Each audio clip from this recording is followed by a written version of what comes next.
Murag mountain. Grabe.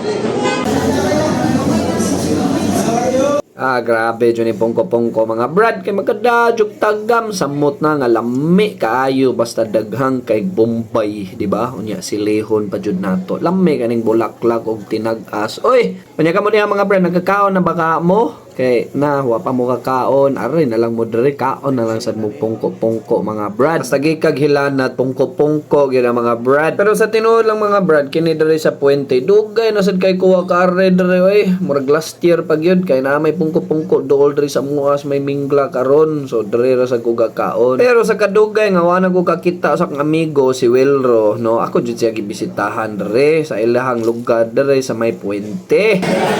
Mao ni akong brad, mao ni ang sikat-sikat diri sa may puwente nga pungko-pungko. Karon mga brad, busog na gyud, lamig ga pungko-pungko diri sa bunsaon, hurot-hurot gud. Grabe. Mga dyan, ipangita na over mga cravings ba? Pungko, gud. Sa subawan lagi. Pungko dyan, lami kaon. Sige mga brad, stay swabbage. Kaon na mo diha.